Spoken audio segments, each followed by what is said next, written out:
Ain't no lacking here. All right, bitches. and what squad? We are live.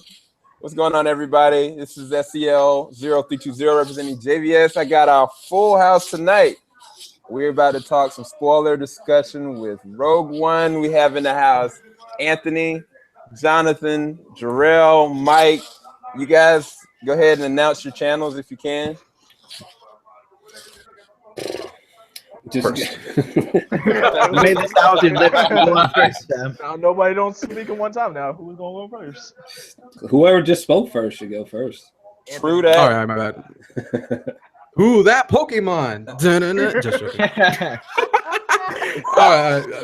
what's up? What is going on YouTube? Anthony Rodriguez here. I am so glad to be here, joining with the crew here. We are going to be talking about Rogue One. Yes, my YouTube channel, Anthony Rodriguez. It's just my name. I do pretty much movie reviews and TV reviews as well, and trailer reactions, and that's pretty much it. Next up. I guess I'll go next. Dubstep is up. He did not just say it. What's up, y'all? It's BlackWing2040. You can find me at BlackWing2040. Check out my channel. I do movie reviews, comic book reviews, DC versus Marvel versus voice impressions, all the good stuff for any comic book fan. You know what it is. Woo. Next All right. Jor-ELs, Fuck it. I'll Alexandria. go. Jor-ELs, Alexandria, username, YouTuber. Do a lot of reviews, movies, albums, TV shows, mostly. Put up my own art as well through my channel, and yeah, there's a lot of cursing as well, but that's kind of like in a nutshell. That's my channel. The accuracy. What's going on, guys? It's FailWhale34. I'm also a YouTuber. I do a lot of TV show reactions, movie stuff, unboxings, and I work for some like other stuff to do hosting stuff. But yeah, I'm FailWhale. What a dooski. Sweet. What a dooski, guys. You guys, thanks for coming. Everybody that's here, you guys, you can go to the description bar below and check out their channels. Highly recommend you subscribe. Some people are going to be coming in a little late. I got CJ for 3 Black Geese is gonna be coming in a little bit late. Got Mon Snow is gonna be coming in a little bit late, and also have somebody from J3. He's gonna be coming in. So let's go ahead and get this started. Rogue One. What did you guys think of it in a brief summary? Masterpiece. It fucking sucked. No, just kidding. Just kidding. Just kidding. Heresy. But no, on a serious note, I mean, I gave it like a 9 out of 10. Yeah. I thought it was pretty damn good. It was way better than I anticipated. So yeah. All right, to me, at first I was like, do I really need to see this? I'm like, I don't really want to see this. So I was like, you know what? Darth Vader's in it. Let me just go ahead and see it. So I went to that theater with, low expectations, not knowing what to expect. I come out, my heart's pumping, my head is like about to explode. I'm like, that was freaking awesome. Yeah. There's a lot of people like fanboying, fangirling out, and I think screaming at like a fanboy in that theater close to the end of that movie. I definitely gave that movie a 5 out of 5 for sure. Yeah. What about you, Anthony or Mike?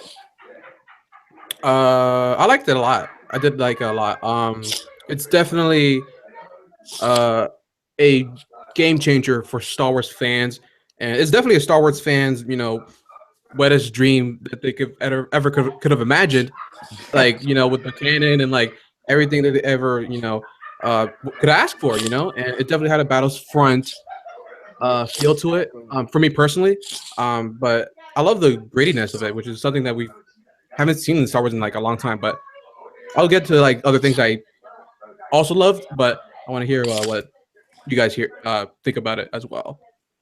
Yeah. Cool. I thought it was all right to like good. Like I think it did its job. I liked it. I did have some problems with the movie. But I thought it was alright. We'll get a little bit more into it later on, but yeah. I didn't hate it by any means or did not like it, but I thought it was like it did a good alright job, you know? For me. Yeah. And what we'll be periodically doing, you guys, so any of y'all that are in the chat right now, leave your questions. So after we kind of get done as a wrap up, we'll start trying to answer some of your questions that you have. For me personally, I really enjoyed it. I think I gave it the same rating as Jor-El. I gave it a 9 out of 10. I think the second time watching it, I watched it and I enjoyed it so much more because after I got done, I ended up looking at A New Hope. And I was like, this movie literally extends a masterpiece. Like A New Hope in and of itself is a masterpiece. It's historic. But for them to take a small segment, you know, like the plans of the Death Star, and to be able to add meaning to it and weight to it and blood that was shed over it, that was what this movie was for me. It wasn't so much like, you know, like a Star Wars dream necessarily, but for me, it was like an extension to A New Hope. And I think it was, to me personally, the real prequel as opposed to what we saw, you know, with the other 3 prequels. Yeah. But I actually really enjoyed it personally.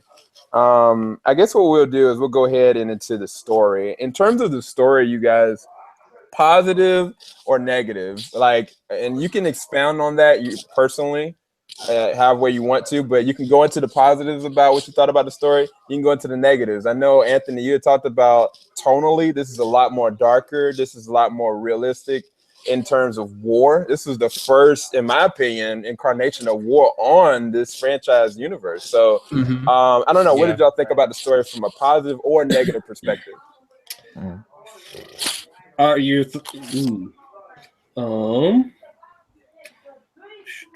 like, you can talk about both, but whatever one you want to go into first. I mean, I can definitely pinpoint my flaws a lot quicker just because there's not too many flaws that I had.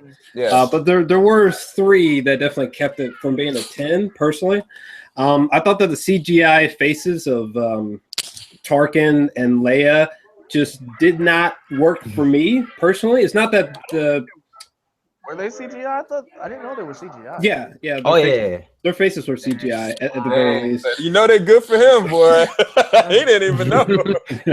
Well, I noticed real quick, and it's not that they were bad. I mean, they were definitely like a cut above, like, say, The Matrix Reloaded or Revolutions or like Fast 7, Tron Legacy, Social Network, stuff like that. But it just took me out of the movie personally because I noticed right away, because I look at special effects all the time because I'm watching movies constantly. So that was a big negative. I thought that the character development was just poor overall. I have a feeling we'll get deeper into that, so I'll pause there. And I think the planet, I think it was called Jedi. I can't remember what it was called, but it was the one that what was it? The planet with Jyn, the snowy one, like which one? The sand one. It's one where Jyn sees her father's hologram. I can't remember how you. Yeah, I thought that whole sequence literally was just really slow. Personally, kind of like slowed down the movie like a lot. But other than that, I think that's my only real negatives personally. Actually, connecting to that, one thing, it also stems like for the character development stuff. I felt a lot of that throughout the movie. For example, like one thing was with Forrest Whitaker's character. Yes. Like we didn't really see that much of him we didn't see all too much of him, and it was like we're supposed to believe in this relationship. This girl finds this guy finds this girl in the hole, and you're supposed to believe in their relationship. So when you get to that scene, like you mentioned, you're supposed to feel it. You're supposed to understand their connection. But they don't really set up anything towards that except like, oh, there's this girl in the hole. I'm gonna save her. Now she's an adult, and I love her. Yeah, they take it at its word value, like they had a relationship without us actually seeing it. Yeah, and you know what? Like, just even throwing in like one small scene of like teenagehood with him doing something with her, I think that could have totally, almost, recover that for me personally. That was just one of the things that stood out to me. Would you and Mads too? Mads Mick. As the father, I love the guy as an actor, but for some reason, I just didn't buy into him in this movie. For some reason, Do you mean like his performance or? just like the way that it came out, like him and his daughter relationship, I didn't like fully like grasp it too much. Like I wasn't like, oh man, like I really feel for this. Except for like I think even when she was no spoilers. There's no spoilers. This is spoilers. Right? This is all spoilers. They Oh, will what's that? Great Okay. spoiler. When, You when, can when, talk the, when the about man it. is on the floor and They like all he's die in talking the about the movie. daughters. Yeah, exactly. That thing. All of it straight. I just didn't really care for it too much. It was just I felt there was a lot of slowness in this movie. A lot of the development wasn't there. So when I got the non-development with this like slow pacing for these characters, for a lot of the times I didn't care too much about. It just didn't work too well for me. Right. Yeah. But on a positive note, I thought it really wrapped up towards the last 40 minutes. That whole third act. Oh man, I can't even talk about that yet because Yeah, I'm gonna go on a tangent. I don't want to go too much, so that's what I got to say for right now. All right. Real quick, yeah, for me, I have the same thoughts with Mike. I think the movie, the characters, I think, are my kind of like my biggest issue because, like Donnie Yen and his friend Baze, they have such a cool dynamic, but we don't really know about them. You know, how do they meet, and like why are they together? You know, why are they defending this temple? You know, and like I get it. I'm so conflicted about this because I feel like Disney looked at this script and they were like, okay, how can we make these guys relatable and charismatic? And but at the same time, they all die in the end. So I'm like, do we really need to get connected to these guys anyway? That's my like biggest like confliction because the biggest positive for me out of this movie is that after watching this movie, I will never look at episode 4 the same ever again. I watched this movie right after it, and I was watching. I'm like, holy crap! Like just to get those Death Star plans to Princess Leia, that was like just like what? Like when you look at it from episode 4, they had it easy. They at least knew how to freaking blast those Star, and they actually had the plans anyway. Like at this time, and I love this so much about like this is a time of war. This is the what it's like it being in the Star Wars universe. Luke and Han save the day. It's a great representation of that and the desperation of the rebellion. Yeah. For character, but I feel like so hard. Like, and it's also my issue with Gareth Edwards because I don't know about you guys. I didn't love that much. I respected it for what it was, but I feel like he's very stylistic in a way. Like the opening with those Death Troopers is one of the most badass things I've ever seen in my entire life. But at the time, his pacing in his movies isn't really, well, at least for me, well handled. Like similar with Godzilla, the third act of Godzilla is probably the best part, and the third act of this movie is also the best part. He's not good with pacing and characters and making them relate to them. Like in that scene where you're talking about Mads Mikkelsen, when she started crying, I'm like, I'm not connected to her. Like, and I get why some people like this more than The Force Awakens. And I'm trying to keep it short without like, I want to hear you guys talk about this as well. But with The Force Awakens, I feel like I was in that journey with Rey and Finn. These are just characters that are part of the rebellion. They're just, out to do these missions. And I get it. But it's that's why I'm conflicted. Were we supposed to be as connected as we were? Otherwise, I would have been bawling my tears out. And Forrest Whitaker I thought was a little bit over the top as well. He's like, Jyn, He's like that hobo you see outside of Walmart. I was like, nigga, what movie are you in right now? For real, what movie are you in right now? Where was that line in the trailer where he was like, will you? Like, where was that line in the movie? Wait, I get it. Forrest Whitaker. He's like, I love Forrest Whitaker, but I thought he was like in a completely different movie than he was in this movie. When he was like, and that whole freaking alien tentacle thing that was on top of Riz Ahmed. Like, first of all, that scene could have been cut. And I was like, what the like, you could have put another Vader scene to replace that, and it wouldn't make any difference at all with anything else. Because but I that's some of my negatives. I'll speak as well. All right, for me, I'll go with positive first because one, having Darth Vader in this movie, it made the film feel very nostalgic, especially the way how he was just introduced because we knew Darth Vader was gonna be in this film. I was like patiently waiting for I know we're gonna get Darth Vader somewhere in this movie, and the way how they introduced him outside of his suit, in a regeneration kind of generation chamber or something. I was like, wow, that was just amazing. especially his his little lightsaber action at the end of the movie. Oh my like, God, yes! yes. That was like I was like, that was yes! that was an orgasm I moment. I was screaming my head off at that moment. I was like, yes, yes. But I would say yeah, the final act of this movie, it actually that part pretty much definitely puts the war in Star Wars. That actually felt like Yes. Battlefront. That made it feel like Battlefront. Yeah, man. And I feel that. I think for negatives, I would say I would agree with what Anthony said. Character relation, because I didn't really expect all the characters to die at the end. That I did not expect. I I thought that was definitely ballsy on them still. Although Yeah. like that Disney had balls in this movie. That was surprising too. Yeah, especially from Disney. Really? Exactly. You know. I assumed that they were all gonna die, but maybe that was just me. Same I didn't, But- because when seeing the for aspect, them to live though. Yeah. That's the thing. Right. but Well, I was gonna say that to just interject. I want Jonathan to go back to it, but they initially had it all set up that they weren't gonna die. They changed it Exactly, at the yeah. last minute, and they removed a lot of the dynamics of characterization. I mean, wait, I'll let Jonathan speak, and then I'll tell you what. that's really interesting that you mentioned that, Sam. yeah, because I think when I saw like they actually die, it actually kind of made me feel like I was watching Star Wars Rebels in a way. Yeah. Okay. But yeah, pretty much from the negative, it's only character relation. That's my only negative for the movie. Positive story, it flowed really well. You have a group of outsiders who don't really know each other, just having one mission: get the Death Star plans to the rebellion and save the day. And that's all I gotta say.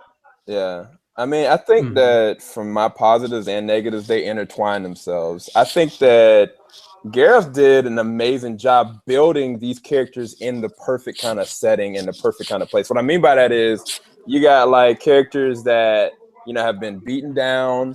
You got like the rebels trying to formulate something, but they don't have any semblance of organization.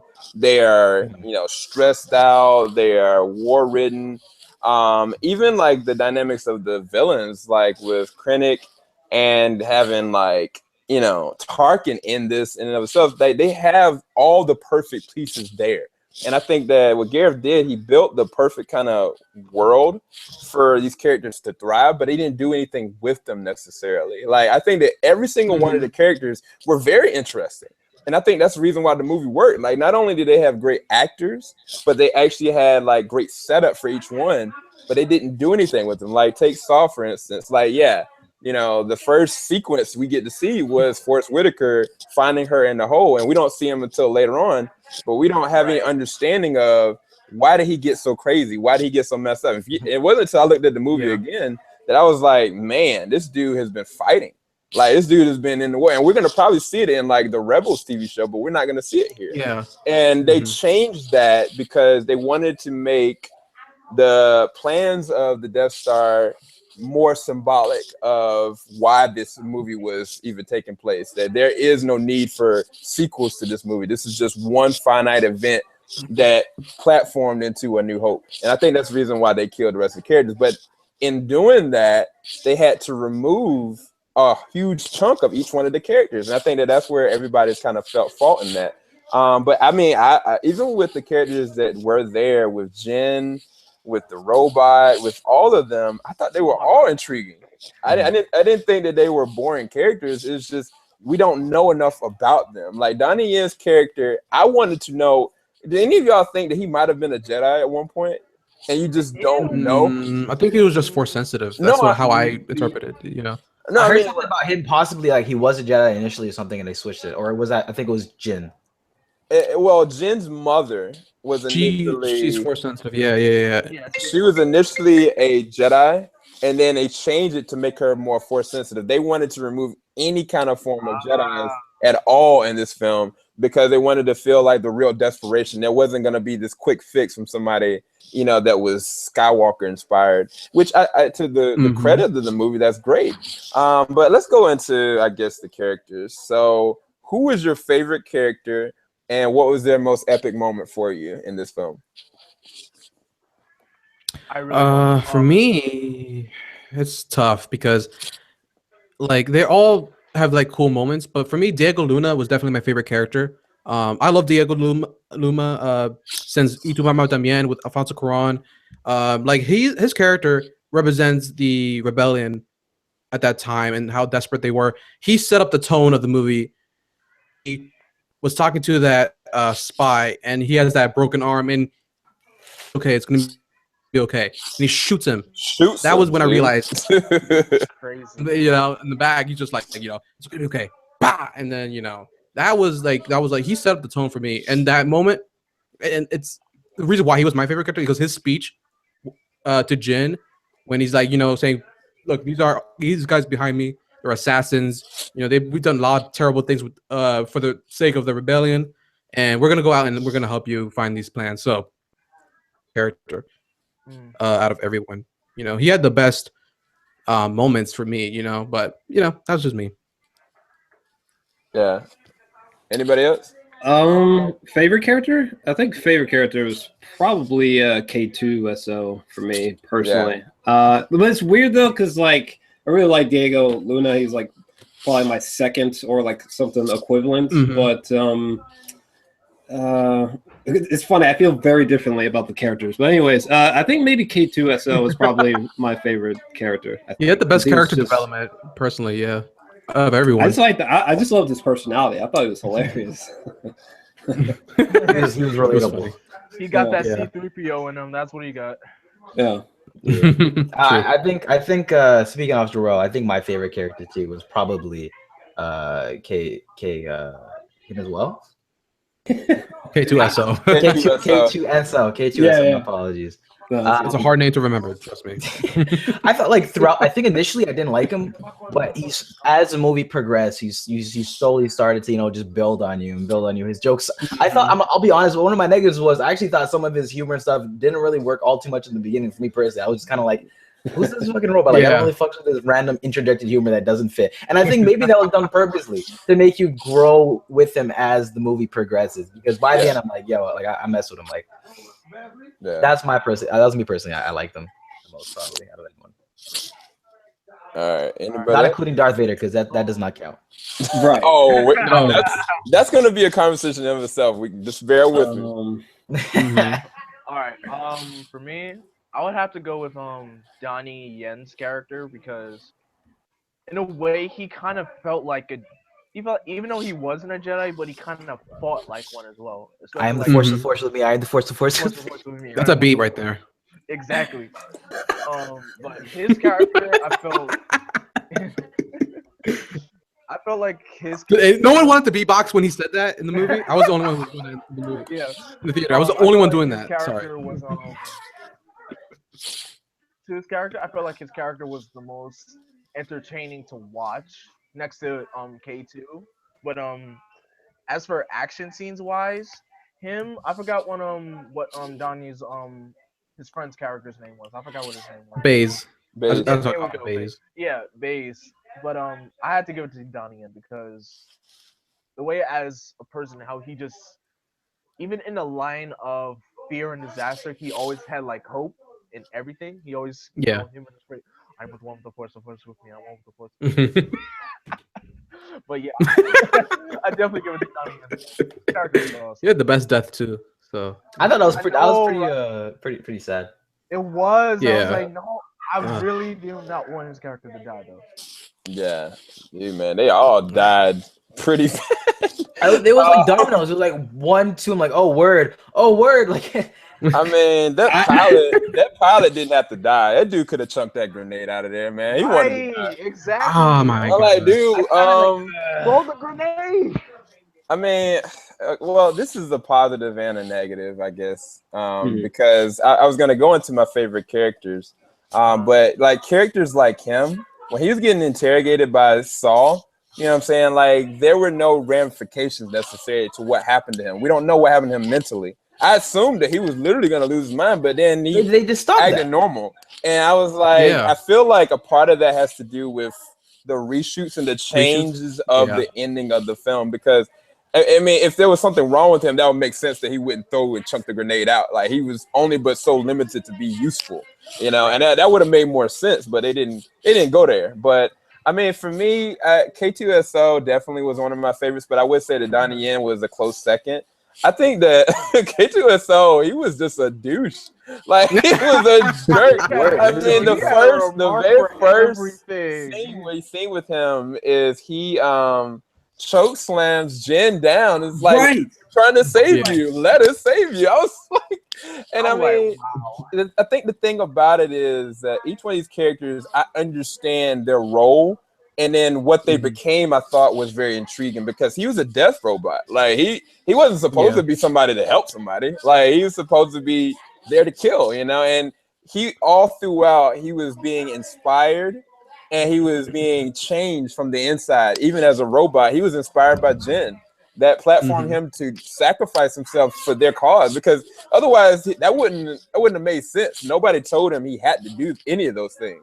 He chose to be with them throughout the whole entire time, and that's the reason why he was one of the more inspired characters. But even with Donnie Yen's character, I think that he was just fearless, man. Like he represented, you know what I'm saying, like the semblance of hope, even though there wasn't a Jedi there. And the fact that this man is slaying people blind, like, I mean, he's on that Daredevil level. I'm sitting there like, who gives this man a gun? He gonna shoot down like a I was like, it didn't make sense, some of the things that he was able to do, but every single moment he was on film, it was very exciting and it was very intriguing what they did with them. But they left so many of those characters unbalanced because they didn't do anything with them, unfortunately. Man, there's just one thing I want to say about the poor characterization. Like outside of like, I think Donnie Yen was probably like my third favorite, and everyone else literally was either just cool looking or I just thought they were just like, like they were just kind of blah. I don't know if anyone else felt that. Like, and also I think that Diego Luna should have been the main character instead of yes, I with Jyn. Personally. Yeah, personally. I can actually see that. I can actually definitely see that.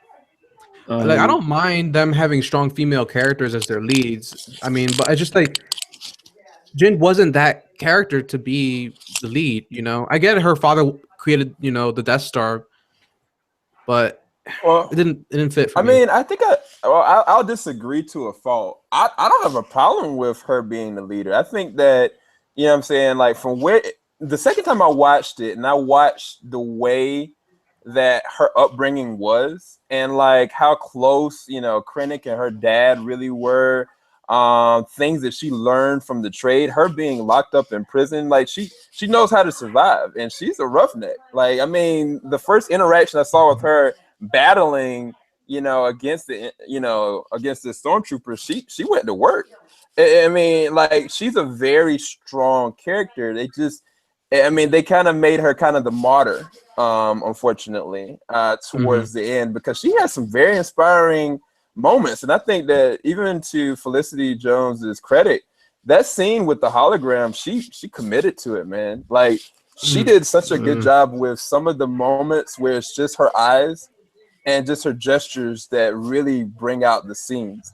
So for me, I didn't have a problem with her being the leader. It's just they all had to work together to basically be the Suicide Squad. They really were what the Suicide Squad was supposed to be, because this movie's better than Suicide Squad. So I can agree with you there. Yeah, but I mean, in the sense of what their goal was, like they were committed to it. And I mean, I think that me and Jor-El would have assessed, you know, they're all gonna die, but normal people would have been like, man, I can't believe these folks died. And I think that added so much more traction, but we lose out on, you know, what were these characters? Who were they? So many people them dying.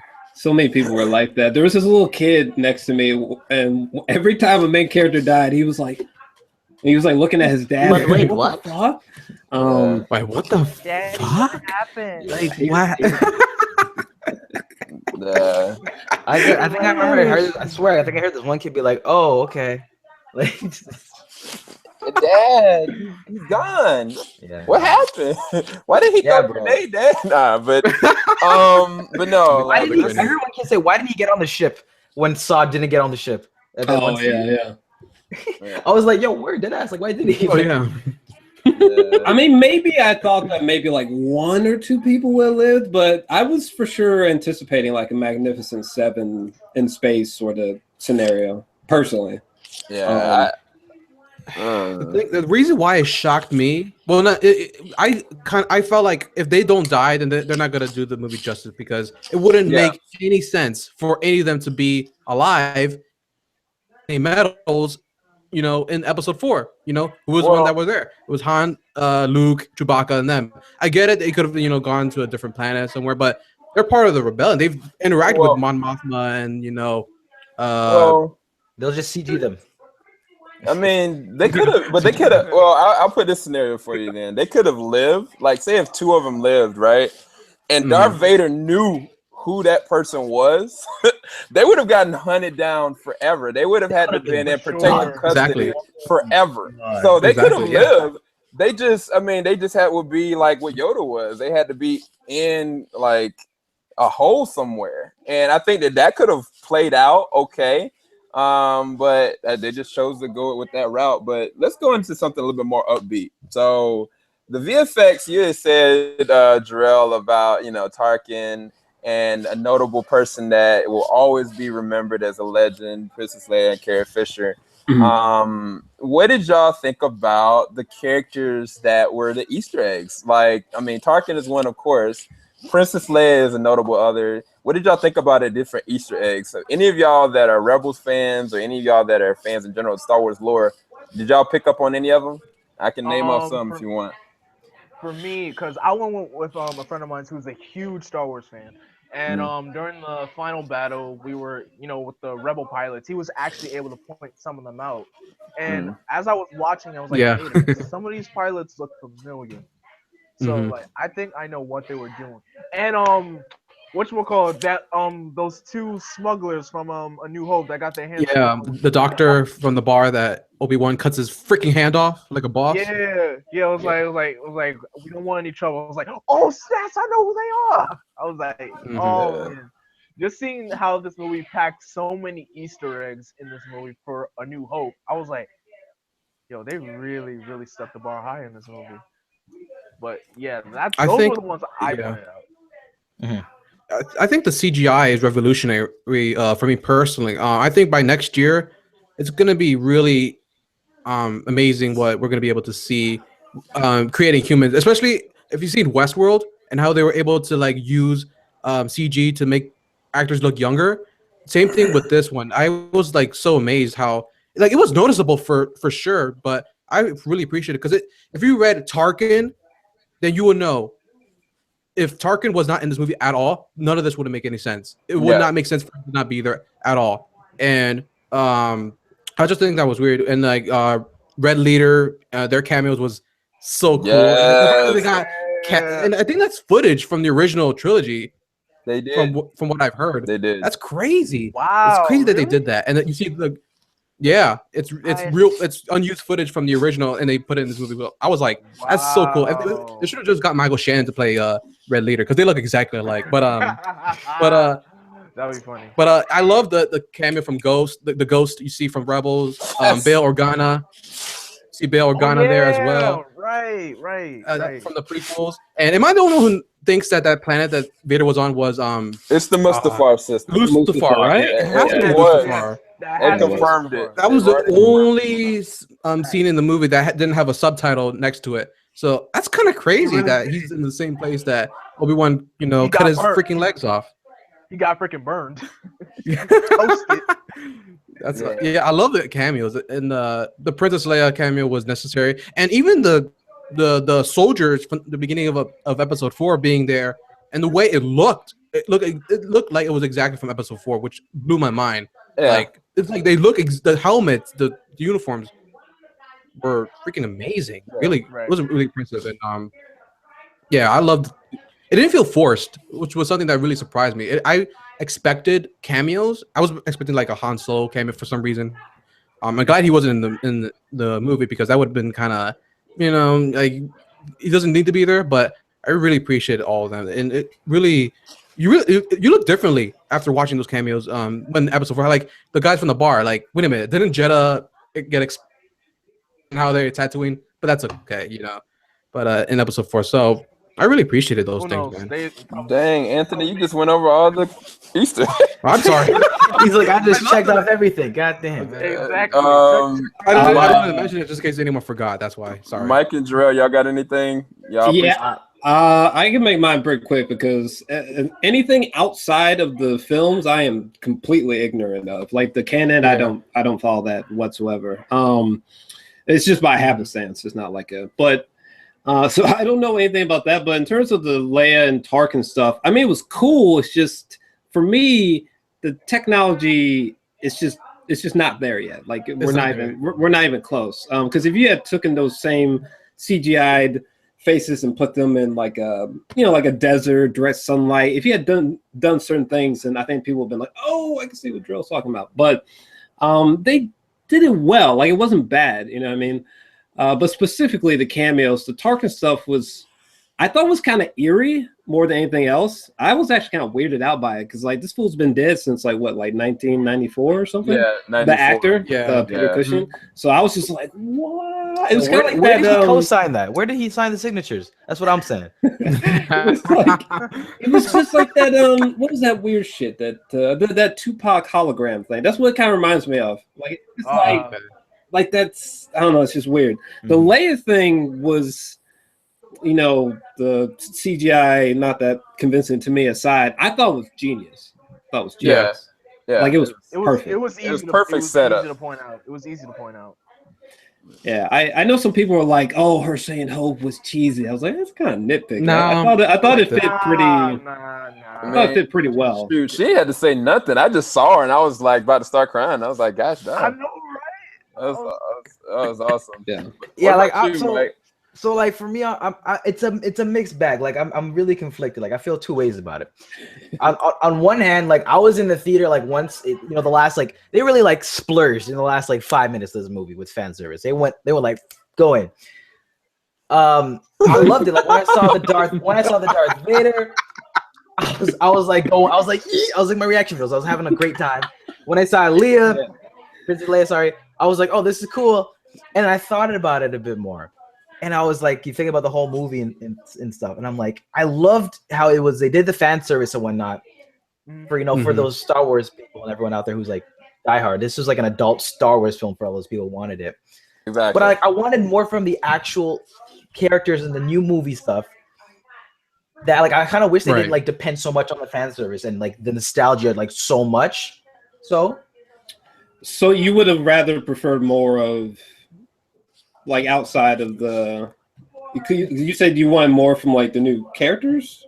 Yeah, like I wanted more people to be like, yo, damn, like look at these new characters, like interested from this stuff more than like it just like focusing solely. Like a lot of people are just like, holy shit, like the movie was okay, but like yo, that last 5 minutes though, you know what I'm saying? Yeah, that's what everyone talks about. I think it's an executive decision because at the end of the day, imagine if half of the characters didn't die and you'd have to sacrifice that whole back end. Exactly. Like, what would you rather have? That's what I'm saying. It's like a mixed bag. I'm like, that Darth Vader. Well, like at the same time, it's like, yo, dude, seeing Darth Vader in his prime time. Yeah. No stormtroopers behind him. This man was running solo. Yeah. Right. That dude was pissed. I was like, gosh damn. That shit was the best moment. That was the best scene in the entire movie. Best scene in the entire movie. That was a good entry. Yeah. So I feel mixed about the fan service stuff. And like same with Jor-El, like anything outside of the main canon, that beats me. Yeah. I mean, I think I'm on both sides of the spectrum. Where the critique in me is like it was unnecessary but I mean the Star Wars fan in me, I was like, Bail Organa, Mon Martha, I mean, Ghost. I even saw freaking characters I didn't expect. You know what I'm saying? It blew me away from the fact that like that's why this was such an extension. I could sit there and look at Rogue One, then immediately look at A New Hope and just be like, wow, this is so seamless. Like I really enjoyed this transition. I think that as what to your saying, you know what I'm saying, Michael, like they really could have taken more time to develop those characters and towards the end. But if they would have, they died. Like to what end? And so I think that I really appreciated the VFX for Tarkin and Leia. I think that I haven't really seen anything better. Like technology is not there, like you said, Jor-El. but I haven't seen anything better than that. I mean, when I look at Tony Stark in Civil War, a young Tony Stark, or even Michael Douglas in Ant-Man, you know what I'm saying? I can notice it definitely if I really was looking, but I was like, this. I think the thing is that we have to get outside of the critique side and just be like, wow, this is actually gonna be, you know, evolving sooner than later. Like, I can't believe we're at this level already, you know. And that's the way I took it for Tarkin, because they left him in the whole entire film. Like, he was an actual character, instead of kind of like a cameo. And I think I appreciated them for being ballsy enough to do that kind of VFX for that long, even though it's not been perfected yet. I think that James Cameron, if anybody's gonna do it, it's gonna be James. But I just hope that just don't get creepy with it, please. Just don't make like all weird. Yeah, don't make like a Marilyn Monroe movie and just say fuck whoever actress it is. We're just gonna CGI the face. You know what I'm saying? Fuck it. We're just gonna CGI her whole body. You know what I'm saying? Like don't make it weird. Yeah, but I feel like it was necessary for this movie, though. Yeah, somebody especially made for an interesting point about the girl that's in Stranger Things. Which one? What is her name? Is it 11? Which character? Yeah. 11. I think her name's like Millie. Millie Bobby Brown. Bro. She has like the hottest name in 2016, bro. Millie Bobby Brown. Like, if you look at her with hair, she's a spitting image of a young Carrie Fisher. She could honestly, when she gets older, probably play that character, versus them trying to make a CG version of her and a younger version. I pray they don't do anything like that. I don't think they will. Could that be a dishonor and a disservice? Only as needed. Like the Paul Walker situation, I understood that. You know what I'm saying? So, I mean, for their own fault, I think that they're getting better with VFX, and I think that Tarkin, I think they did a great job with it. But let's talk about Darth. Let's talk about the man himself. What did y'all feel coming out of Rogue One in relation to Darth Vader? Dang, Jonathan. John's going in. He's going in. Darth Vader. I don't know. Well, first off, obviously the hallway scene. Well, actually, let's back it up for a second. I don't understand why so many people had such an issue with Darth Vader making a punny joke. Like, I don't get it. I thought it was perfectly fine. Like, don't choke on your aspirations, Lord. What was so bad about that? I don't get it. I liked it. Don't choke on your aspirations. I really didn't have a problem with it. I don't know. So there were some fans who were acting as if like a sin had been committed. I was like, yeah, I thought it was, sin. You're like, don't choke on your aspirations. I'm like, like. I was like, swag out, Darth. Yo, Loki, I was him flexing still.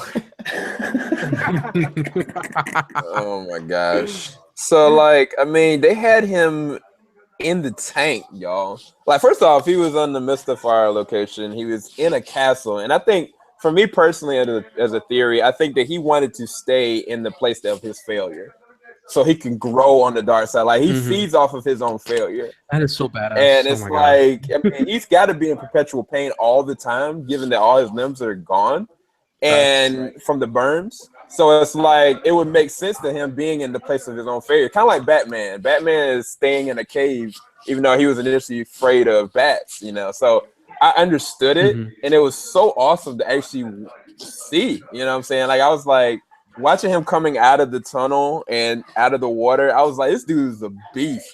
And I was like, by the end of it, like, they had built up enough that, like, when they saw that sequence of him just, man, he annihilated those guys, man. It was crazy. He went in, man. He really did. Like I was really kind of like, did they really just go there? I mean, it kind of made me want to be like, man, y'all could give me like a Darth Vader movie, real talk. Yeah, I mean, exactly. Here's the thing. That's another negative for me. Oh no, go ahead, John. Oh yeah. So what? Yeah, connecting to what Sam was, since you said like we have like a Darth Vader movie, it reminded me of how Marvel, Marvel has their Darth Vader comics, which I haven't read yet, but now they're really good. I really got to read those things now. But from his scene on Mustafar, and then I didn't really expect to see him at the end of the movie like that, because I really thought, like, we got the plans, all right, let's get out of here. And then Star Destroyer shows up. I'm like, uh-oh, they're in trouble. And then how they just made that scene look so perfectly. They had the rebels trapped in that room full of darkness, and you just hear him breathing. And then lightsaber returns are like, oh, it's about to be lit. That scene was It's like a about horror to be movie, yo. lit. Yeah, it really was. That was just so dope to see. Yeah. Yeah, I agree, man. Like, okay, here's the thing. It's a positive and negative. Vader, okay, there's only two people in movie history that you obey and you need more of. It's Darth Vader and Optimus Prime. And that fact that they had 4 minutes of Darth Vader in this movie, a little bit makes me a little bit upset for two reasons. Because and I mentioned this before, because when you read Tarkin, and I like that it makes sense why Krennic, didn't get the respect of Vader, because him are like they're like boys, they're like tight. They've gone through so much together. I thought the not the Tarkin, the Krennic scene was like, okay, it was cool. It was cool to see his entrance. I don't like to see Vader vulnerable, if that makes sense. I like to see him not knowing. Like, I get it. People who are like, why you want more Vader? You have enough of him in 6 movies. But it's not. The prequels didn't do him justice, though. They didn't do him justice, and I think that if you add him more, and I thought it was done effectively. I get why they didn't want to, like ruin his legacy, but I want more. He needed to be more in the movie, more than 4 minutes at least, for me personally, because it made no sense for him to just be in the movie for only 4 minutes. And the fact that Tarkin, a CGI character, had more screen time than Vader. I mean, I'm starting to see your point. I thought they put the expectation though early that this was not going to be a Darth Vader. I expected to only see this man for like less than a minute. Like I didn't expect to get that 5-minute sequence at all. So like I was kind of totally caught off guard. I think it's kind of an expectation kind of thing that we're kind of dealing with. But the expectation didn't bother him because he was barely in the trailers as well. And there's 2 scenes with him in the trailer that's not in the movie either. So I'm kind of curious. Yeah, reshoots obviously changed a lot of things. Right. And it's which really annoys me a little bit, because there's scenes in the trailer that which I'll talk about that later. But I think Vader, that scene alone where he's just annihilating those guys and he's just walking straight towards them, and they're like the transition of them like help us, and then him just like, you know what, we're gonna die. So you know what, just take it. He's gonna kill us. Just take it and just go. I was like, it really made Darth Vader like more. He was already badass anyway, but like when you watch episode 4, you realize no, they just escaped Vader, and now he's pissed. And now this takes place like not even like a minute before episode 4, and now you're just like, oh my god, it all makes sense. Like the fact that why he's there in the first place, it makes so much sense. Yeah, and the fact that and also that I forgot to mention this in the Easter eggs as well. That red or was it gold 5? I can't remember. It was either red 5 or green 5, something like that. And that's the one that Luke was in episode 4, and he died. So that's why Luke is right. So I thought that was a cool Easter egg as well that connected that. But Vader used well, not in the movie as much as he needed to be, especially in this kind of a movie. And I get it. And I agree with Mike that in a perspective that he says that I wanted more of the characters, so that of these characters than like the other characters that we know, like Vader, Han Solo. I feel like a little bit, since I wasn't related to these characters as much, I would have rather have seen more Vader, so that because to kind of like fill that void of like the characterizations that because we already know Vader who he is, but these characters we don't know nothing. I can't. If you told me, hey, what's Donnie Yen's background, like what's his, I couldn't tell you because the movie didn't explain it. So I wish they could have like put him in the movie a little bit more at least. Yeah, I mean, I don't know. I think that Krennic did good to not get killed by Vader. I think there was a little bit of a level of respect there, because he could have just straight up killed him and went and took care of himself. To be quite honest with you. That was pretty Shakespearean though, that he died through his own weapon. That was kind of cool. Yeah. Just a quick comment. I personally thought I was overwhelmed by the Darth Vader scenes. I feel like the complete opposite. I thought I was just gonna see him for like 30 seconds, and then he's just bam, he's just out. I didn't expect all of that. Yeah, I was overwhelmed personally. Yeah, I feel I think I pretty much like talked about it like in the last section. My bad. I feel mixed about it. Like part of it is like I really like seeing it on screen at the moment. I was like, yeah. Part of me is like so much of the fan service I kind of feel mixed about. It was great seeing him in his prime, so to say. Yeah, so that's how I feel. It was cool seeing him. One thing I do want to add though is that I think he was in the film like enough personally. I wasn't like he needed 5 more minutes. No, I thought he was in there. We quite needed enough. an end credits of him picking up the bodies and looking for the damn chick who dropped it. Nope, not this one. But if anything, if he was in the film more, I would have loved to have seen something where he was like walking outside on Mustafar or something like that, which sounds simple, but I would be like, oh shit, or a lot of fans are like, it wouldn't fucking make sense. Fair enough, but I would have loved to have seen Vader like killing people down on those tropical islands, personally, like just on the beach, saber out, like just like you lock 5 kills. He's like, all right, let's go in. Could you imagine him, like walking through the water and just with the stormtroopers following him through the beach? God. Oh my god, that's too much. Forget the stormtroopers, just him. Just him. Oh god. Just remember when the explosions were happening at like cell block 8 or whatever, like where the rebels went initially? Yeah. Like when they said where things were happening, what if he's like, I got it. Let's move. That just would have been so dope. Just Darth Vader and tropical trees. This was a missed opportunity. Tropical trees. That's a great. You should make that to a script, bro. For real. That's a movie. Missed opportunity. Just him with trees in the background, palm trees. Yeah. So I know this is not something that we necessarily like to do, but we're gonna have to do it. So between all the Star Wars films, shit, y'all know where it's coming. Oh, this is y'all easy. know where it's coming. What are you talking about? Where would you place Rogue One? Fuck. And that's including The Force Awakens. Yes, the prequels as well. Dang. Where do you put number 4? This is easily number 4 for me. This is number 4. Well, you gotta name them out. What are your top? Oh, okay. Like top 5? Well, whatever place it is, you have to talk about what's before it. All right, so I think this is far better than Return of the Jedi, which I think is an overrated movie. Rogue One. But yes, Return of the Jedi. Boba Fett died in the most stupidest way. Come on. So Rogue One is number 4, and then number 3 is Force Awakens. Number 2 is A New Hope, and then number 1 is The Empire Strikes Back, because I think it's so not the most grandest spectacle ever. I think it's still the greatest space battle scene ever. And that's saying something. Wait, hold on. So you saying that the space battle scenes in this movie? Oh, never mind. I'll let you keep talking. Never mind. Wait. I think the space battle scenes in this, obviously the visual effects still hold up in Return of the Jedi, obviously. But I feel like, like the Return of the Jedi space battle, that's cool. But like, Ewoks,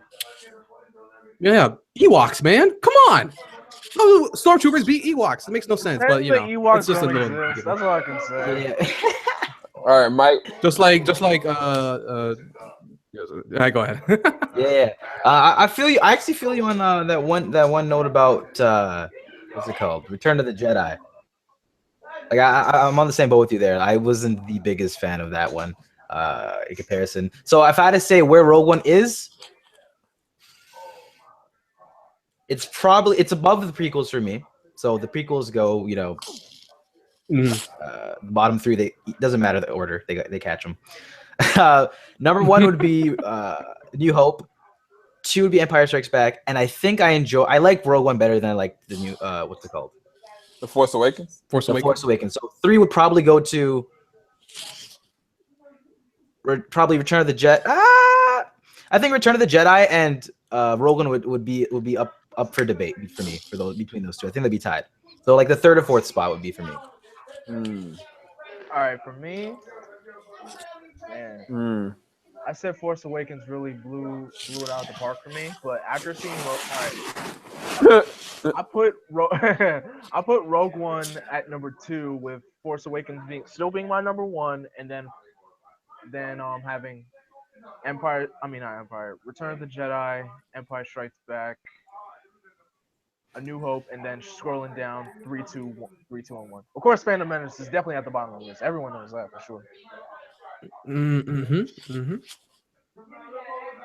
Wait, yeah, that's how it is for me. Okay. For me, Okay. This is gonna be interesting. I think I've got mine. So for me, it would probably go Empire, A New Hope, The Force Awakens, Rogue One, Return of the Jedi, and then you guys already know how I feel about the prequels. So it'd probably just be like 3, 2, 1. Exactly. Honestly. Exactly. But yeah, I got Rogue One at number 4. For now, anyway. Okay. Man, Yeah. Subject to change. A lot of people are just like really love Rogue One, but I personally think that the Force Awakens was better, but that's just me. Man, I hope I don't get in trouble for this one. Oh, Boy, it's gonna be good. What you got? What you got, bro? It's not even on the list. Wait, what?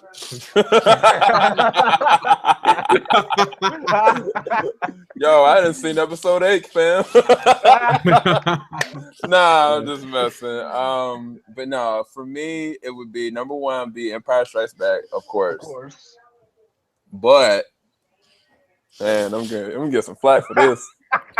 What you about to do? You about to no go way.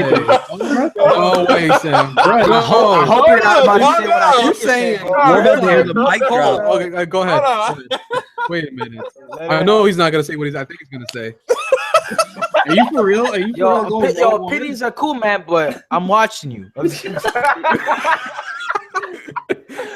Look, I don't even think I can do it live on television. No, you got to. I'm No, not, you're good.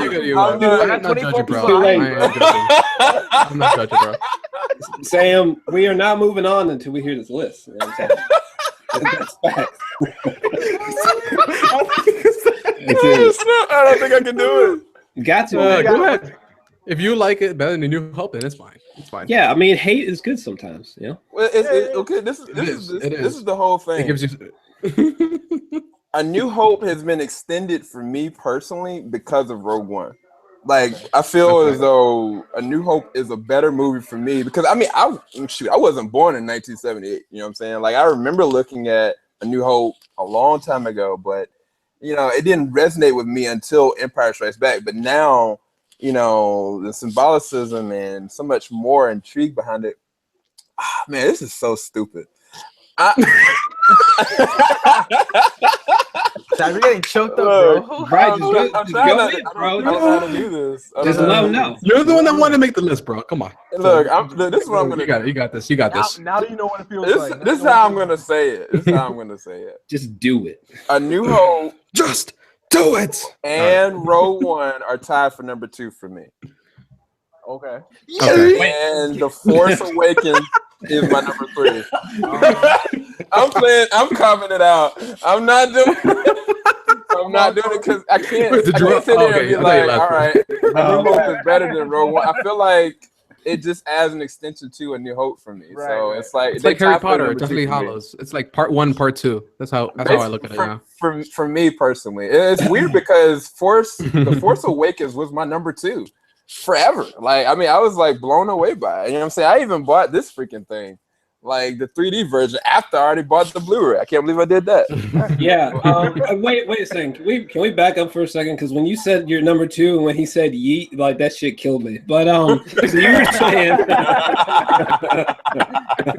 you were saying your number 2 is wait, you said it was 2 things. It was New Hope and it's a tie for A New Hope and The Force Awakens at the same time. Okay. And then third or Force Awakens, and then my 4th would be shoot. Return of the Jedi. Return of the Jedi, and then it would be Revenge of the Sith, and then it would be actually a Phantom Menace, and then Attack of the Clones at the bottom for me.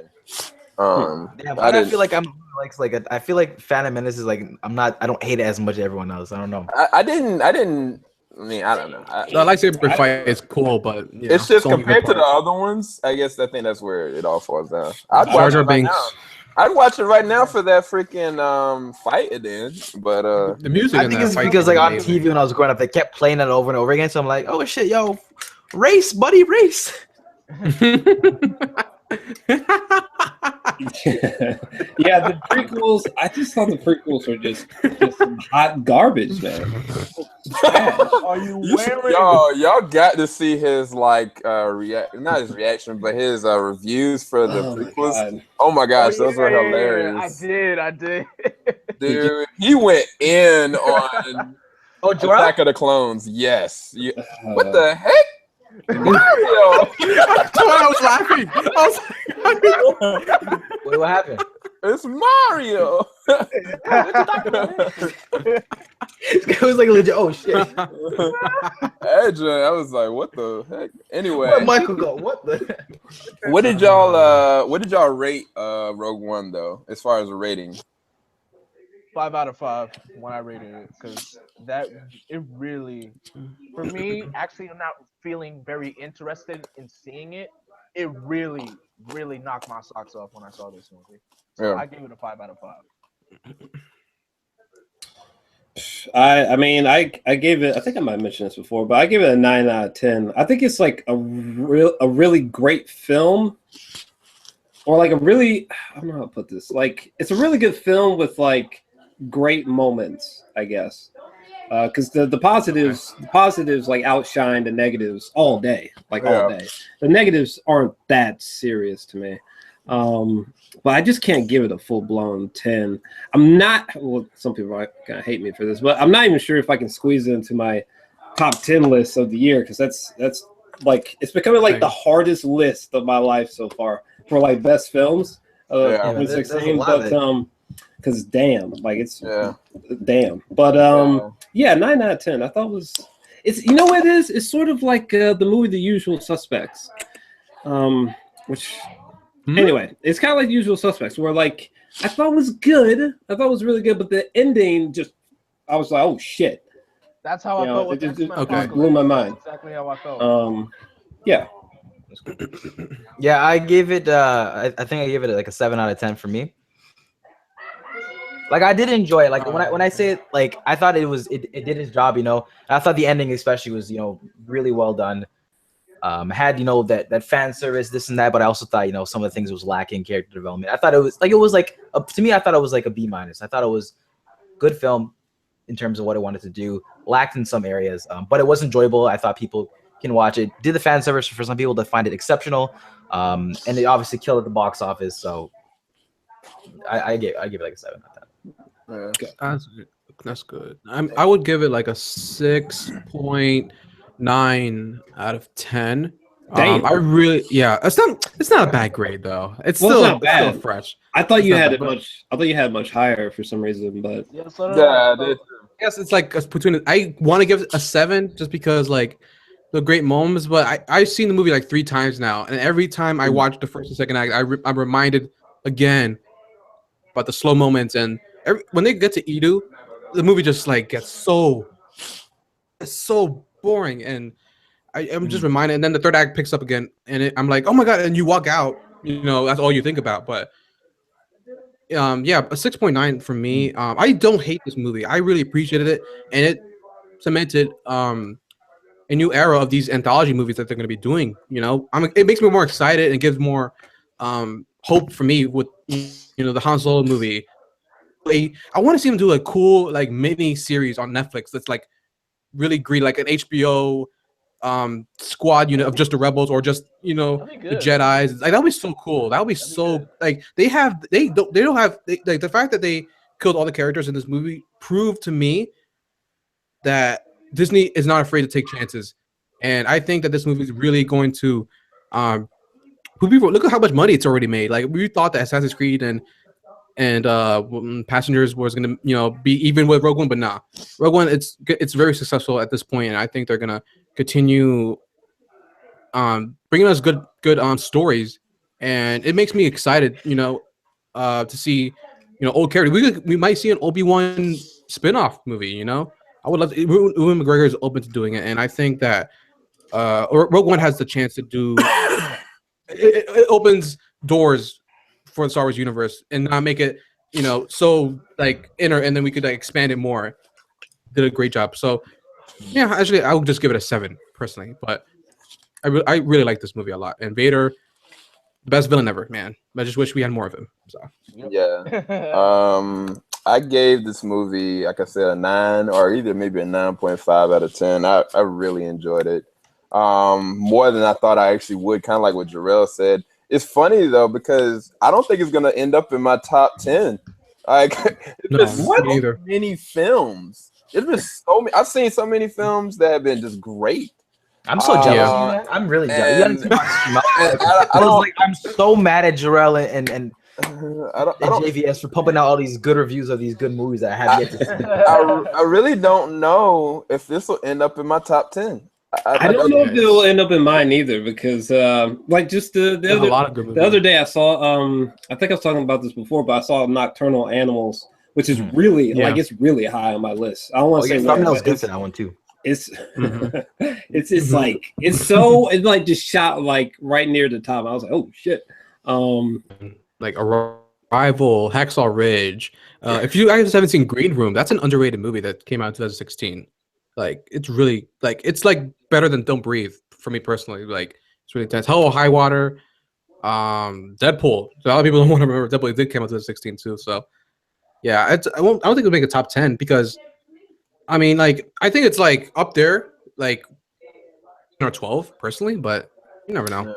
The only way it would have made my top 10 is if like nearly every scene made me feel the way I felt when I saw the Princess Leia and the Darth Vader killings sequence, because those were like 10 out of 10 scenes right there. If the whole movie was something like that, I would be like, oh shit. Yeah. I guess, well, in hindsight of all this, we've gone through the score, we've dissected the movie as best we can, we've even gone through some of the Easter eggs. So we touched on prospects of the future.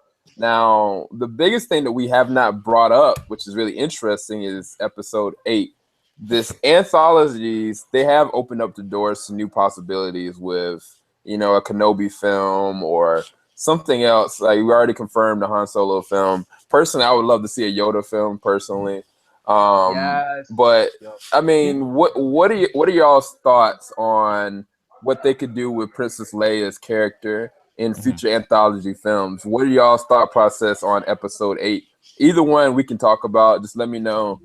What are y'all's thoughts and anticipations for episode 8 and anthology, kind of just including with Princess Leia, or if they're going to tackle her any further? Okay, speaking for both sides, anthology and episode, I'll do the anthology first, because I felt like doing anthology films like wasn't worth watching at all, but this really made its point and everything. Now, 2019 we're getting not 2019, 2018 we're getting a Han Solo movie, and there was plans for another anthology movie. I don't know. I'm actually kind of interested to see a Boba Fett anthology movie, to be honest.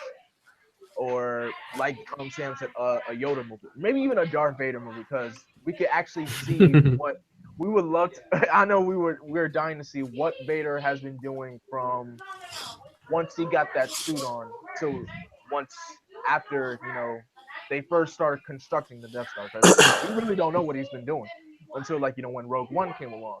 And now for episode 8, as with Leia's character, or for the original cast in general, and I know people have been questioning about this, could Luke be could Luke be Rey's fatherland? That can't be possible, but of course that's still a mystery, so that could be a good point to add on to. Oh man, let's see here. Some people are probably gonna freak out about this, but first off, I think that episode 8 is gonna be, or it should be, better than Force Awakens and Rogue One combined. Me personally, and just throwing that out there. I think episode 8 is really gonna overwhelm people, because I really have a strong belief in the director. I think he's a fantastic director. His filmography is small, but what he's made so far, holy shit. Like Looper and Brick are some of my favorite movies all time, period. Yeah. He's gonna crush it. But unfortunately, The anthology. Look, Rogue One was a great idea. Surprisingly, even when I just read the plot description ages ago, before footage and imagery, I was like, actually, that's. I mean, I don't like prequels, but that's a pretty damn good idea. Unfortunately, all these other ideas and rumored ideas, I think they sound terrible. The Han Solo film just sounds like a snooze fest. I know they talked about Obi-Wan Kenobi, yeah, or the Boba Fett or whatever, and something else, but I'm just not. I'm not that interested. I'm not that interested. Bro, I would Boba rather. Fett movie, knowing how it ends Whoa. off, like what? Sorry, like Chris. I would rather than. I would rather see like what does like prehistoric times in the Star Wars universe look Oh, like? you talking about like the old Republic? Yeah, something like that. I'd be like, that'd be like, okay. All right, cool. Like, what's their 1400s look like? You know, something like that would That's be cool. That would be awesome. That'd be awesome. Now that I'd be like, damn, let's get it. But like this other stuff, like Han Solo, that just sounds like a snooze fest to me. Personally. I only buy it because of Donald Glover. On the side note, for Pretty that. much. Yeah. This really just popped into my head right now because once you said Boba Fett, I'm like, why not forget Boba Fett? Why not just have like a movie about Star Wars bounty hunters in general? Yes. Because that. Yes.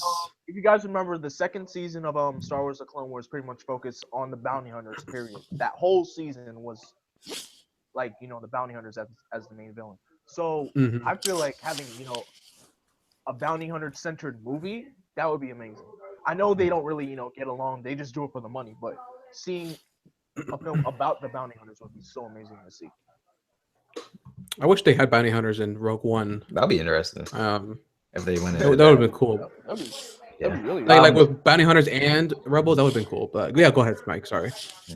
Speaking on episode 8, I think they already confirmed and said that Princess Leia has a big role in it. So as to what, I'm not really too sure. Like I can't even speculate, to be honest. But for anthologies, would I want her in? Honestly, no. I kind of don't want her really. I think I would hope maybe they might pay some respect to her and just kind of like try and leave a story. Rest in peace one time. Like I don't think they would really go out and do that. Like you don't see like imagine Fast and Furious. They made a spin-off series on them. Like I don't really know. Yeah, exactly. Yeah, I know what you mean. That wouldn't work. I like unless it's like really crucial, like she needs like a small role in whatever anthology movie ends up coming out. I don't think you really need her. You need her in it too much. Yeah, right. For me personally, that's what I would say. It's really tricky, man, because there's a lot of work that they've done with the characters outside of canon, and then even in the new comic books, like each one of these characters have different comic books. Like Darth Vader, you get to see a lot of what's happened with him in the comics now, and people are really intrigued by it. So it's like all these characters have the capacity of having their own movie just because they've got the source material out there. But what would translate from that to film? I think that's where they need to really assess and be real particular about it, because they could fail, and they haven't failed really as of recent. This could have been their failure, but it wasn't. Episode 8 definitely will not be a failure, nor will be 9. Nope. But I don't know. They got to be really careful and particular with it. Personally, me, as I said, I would love to see like a young Yoda. Like I would love to see his beginnings. Like who trained him? What were times like then? Who was stronger than him? How he is now, or was? I think that going in a different direction, opposite from what we've seen from the books and from the comics, I'd be more intrigued by that, honestly. But I don't know. We'll see what happens moving forward. And I guess to answer my own question about Princess Leia, like you said, Jonathan, it had to be the right terms. It can't just be. I mean, they could make her own movie, but I think that'd be kind of more of a cash grab versus giving it a really good story for her to flush in well.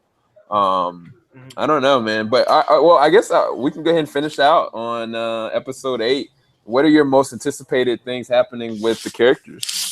For me, hopefully, I want to see what Finn's gonna be up to. Because I know he's not really one with the Force, but we see him have a little bit of lightsaber action in Force Awakens. I would love to see him do that again. And I feel like I think Rey might actually, since Rey gave Luke his lightsaber back, I think she might be giving you know, because each lightsaber is designated to a different person. Like if you're given like a blue saber, you're more of a saber fighter than a force wielder, and if you're giving a green saber, you use the force more than you are, a saber fighter. So I feel like her status of her like learning the force and maybe possibly becoming a Jedi, I think that's what it makes me focus on as well. Yeah. Yeah. I guess your question was like, what are we looking forward to most in episode 8? Yeah, like Is that right? what do you think? Like what do you anticipate? It's hard because you don't want to anticipate anything. Sure. And there's not Yeah. much to go off of other than what happened with Kylo Ren and what happened with Rey and Finn. I think for me, I there's only like 3 things that mainly come to mind. Like first off, I think to large extents we need to remove most of like Star Wars plot cliches. Like we need to take that and just like throw it somewhere. Obviously you need certain things like sabers and like certain sounds and stuff, but like some of the plot cliches in Force Awakens are not going to work here. So we need to like remove that out. Don't think that you can rely on that this time. I really want a darker tone. That would be cool. We kind of got that with Rogue One a bit, but I would like to see them go sort of Empire Strikes Back-ish in terms of tone. Like I would like a darker, complex tone. And I think if anything else, this is probably gonna sound morbid, but I would love to see Rey get tested in a sense, like her really going through like a profound struggle, like something. Yeah, I really feel you on that because, like, honestly, after a lot of thinking, I got a lot of different opinions on the Force Awakens now. Oh, here we go again. Did he freeze? I think he froze. Man. Damn it! I really wanted to hear this. I was like, I wanted to know what he was gonna say. Yeah, I was like, yo, I think he's preaching, bro. But just to slip in something really fast, I really do. Because if you think about it, Rey did a lot of winning in the last film on some real shit. Like she succeeded a lot, so it would be great to sort of see her fail, which might sound strange to some people, but I think that would do wonders for not only me liking her more, but making her character more interesting, personally. Yeah, I mean, I think it's gonna be even more intriguing for me personally to see how Kylo Ren's gonna get revenge on Rey for making a mockery of him. Like, I mean, he is, by blood supposed to be stronger than her. And then for the fact of having training, like real training, and her having none. Like, oh my god, there's 2 of them now. There's 2 of them. What the heck? But I think that I'm anticipating like a real revenge story with Rey and with Kylo Ren. Like, I'm really curious to see how he's gonna get his revenge on her. And then I think it's gonna be even more interesting with Finn. Is he gonna have cybernetics to be able to do anything anymore? Because he got cut right in the back of his spine. So it's like I feel like he's gonna have cybernetics personally, but I don't know. Like a exoskeleton or some shit. Something to that capacity. I have to give him some kind of force juice. Juice. That sounded pretty nasty. But no, Michael, that's actually pretty awesome. What were you saying before, Mike? Because it sounded like you were preaching for a second. Then you. I was saying, like, after like thinking about some stuff with the Force Awakens, I got a lot of issues with the film. But I hope for episode 8 they just really, they got all the things that they need to get done in terms of like bringing in this new generation and people like saying, oh, they did these certain plot points that kind of mimicked pretty much a lot of episode 4. I hope they make a solid just story that cohesively makes a lot of sense. A lot of the character motivations are, they don't like kind of like contradict, or like you kind of think about it after being like, wait a minute, that doesn't make all too much sense. I hope it's a tighter story in terms of that kind of stuff. And they just make a good film overall. That's what I'm hoping for episode 8. Like a really like a Star Wars film that people are gonna be like unanimously like, oh shit, this is number 1. Yeah, same, man. Like, I feel like if you have not seen Rian Johnson's work check it out because he made guns so cool in Looper, like just regular guns. He just made them like feel different. He's a great world builder, and he directed my favorite episode of Breaking Bad with Ozymandias for season 5. And I feel like there's certain things I hope they can do that I think will be ballsy. And I agree with Jor. I want another Empire Strikes Back feel to it.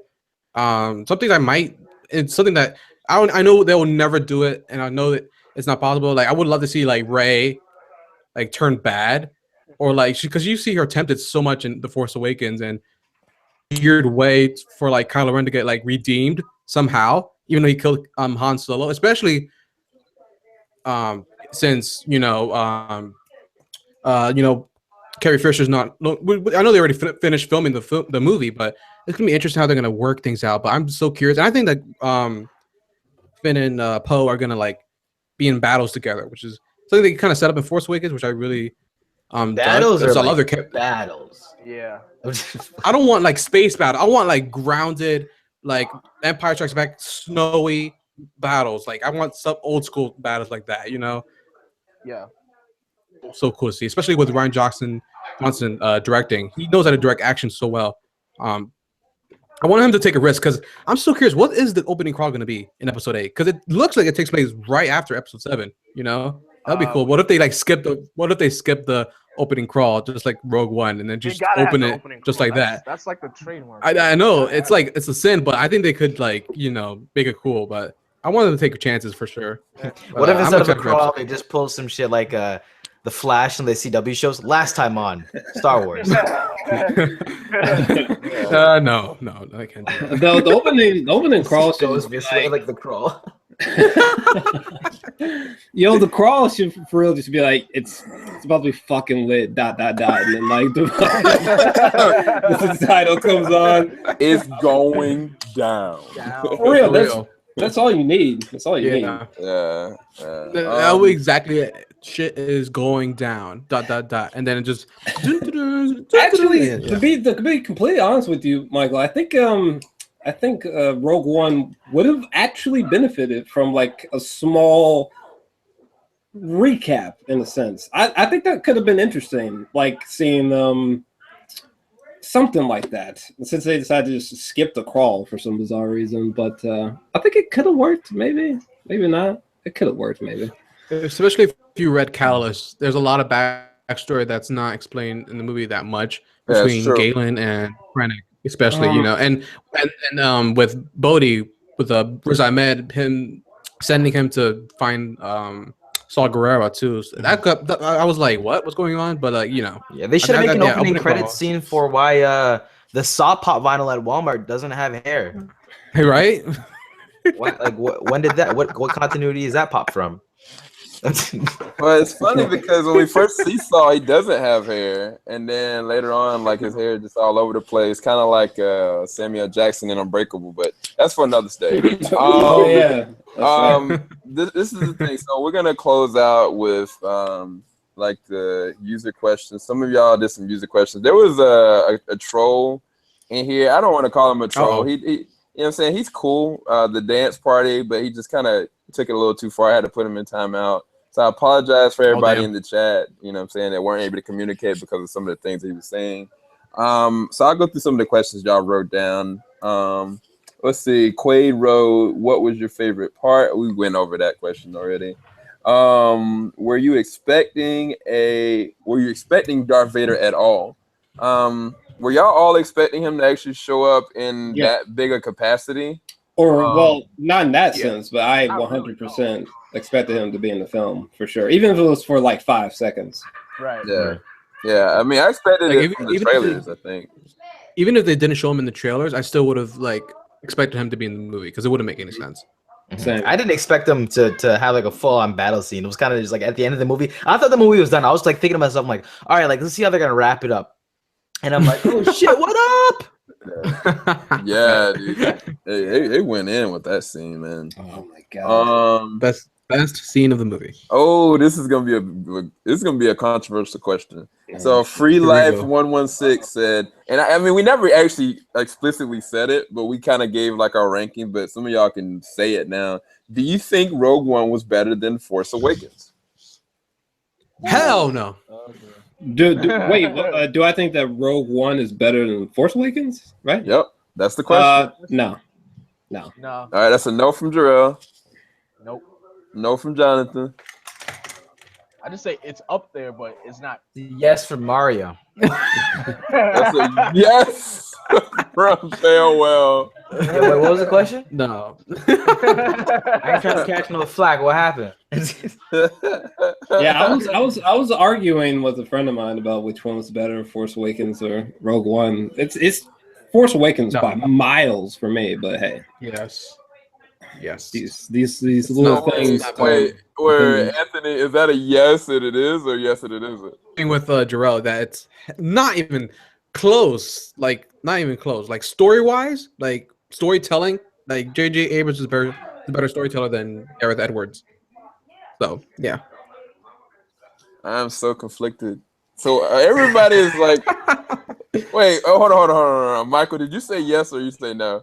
No, I'm a yes. I think I liked it more than The Force Awakens. Mm-hmm. Okay, so I don't feel as bad. Okay, so it's weird. It's really weird. I've seen The Force Awakens like 11 times in the movie theaters. Like no joke. That 11 tickets purchased. Same. No, this man is dead serious. By the way. I'm No freaking joke. serious. He's got the receipts and the someone preaching Yes, for him. Damn. I do. I actually do have the posters and the tickets. Like there's just a board with just like all the sticky notes. Yes. Wow. That's awesome. Damn, I rate you. Fam. Anyway, I rate you. I've only seen Rogue One twice. That's it. Okay. I haven't seen it anymore, and so it's like it's weird for me. I think the real deal is I did like Rogue One more, but I think that The Force Awakens is a way more enjoyable film. Like it rejuvenated the Star Wars franchise. I think that it's history in the making, in and of itself. Like it's a whole new bridge to the Star Wars community. And so it's like for that I can never be like, it's worse or whatever, but I think that what Rogue One did for me is showed me a real war in the Star Wars mythos. It showed me a real serious tone. This movie wasn't for the kids at all. Hey, this was for the diehard Star Wars fans, and that's what I am. So for me, like I thought it was perfection in that nature. Could there have been a lot more on the character development? It could have been a lot more shaping and world building, yes. But for this to be they're not going to be any more Rogue One sequels. Like this was just Rogue One. You know what I'm saying? So there is a sequel. It's called A New Hope. So there's a prequel with their bodies know what just happens floating. at the end of that movie. Yeah. So I mean, I think that's for me. Like I put it above The Force Awakens, but I think that Jor-El is right. I think that Episode 8 is gonna just nail it. Oh my God, people are not ready. I don't know what Benicio del Toro's character is gonna be or what he's gonna do, but we were talking about this earlier, Jor-El, that freaking Tom Hardy is gonna be in it. What? Yes. I think isn't he gonna be a stormtrooper though? Yes. That's what I heard. I was like, Oh what? my God. What kind of stormtrooper is he gonna be? Like a little stubby one? Like, I mean, just as long as he's like fighting John Boyega, I don't care. Like, Like, that joke with Daniel Craig was a stormtrooper in Force Awakens. yeah, it's true. He was. Oh my So I don't know, but anyway, the last two questions was, what did you think of Rogue One characters? We already talked about that. Last question from Who's Nick? Are you going to Comic-Con 2017? I guess y'all can answer that question. If y'all paying for my tickets and my plane flight, then yeah, in my hotel room, yeah. I want to so badly. Yeah, I want to. I want to at least go to feel the experience. I mean, Sam, you went there as a press because I know you were in the press box for like every single day, but I just want to know what it feel like, to roam the show floor over there because I know over there, I know it's on and popping. Like over here in New York doesn't compare to what they got for sure. Shoot, good luck walking around. Oh my God. Jor-El can tell you, man, it was unlike anything you can describe, man. I had never even been to a convention, so it was pretty intense. But Man, I just thought about that, Dre. I'm sorry, man. I ruined you for life. Like nothing will be able to compare. This guy just went to the big one and that was it. No gradual. We are going to San Diego Comic-Con. done. I mean, we'll have to see. I think that's the only answer I can really give. I mean, I would love to go. Because next summer is there's just a lot going on for sure. Yeah. So somebody just asked two more different questions. Why do you guys like Ray and Finn? Both of them had bad characters. What? Oh yeah, my bad. Quickly on the Comic-Con. I may go. I don't know. Which one, to New York or San Diego? It honestly depends. If I go, it's depending on like the Hybrid Network homies. Most likely San Diego. I think they're trying to go, but I don't know. I checked ticket prices.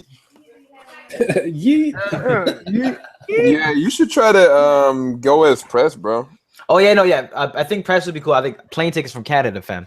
Oh, damn! I didn't even think about that. Savage. And the hotel, that's a tricky situation. Yeah, I'm going to the box. Yeah. yeah, Camp out outside. yeah. It's a bit pricey. So Are you seeing that question?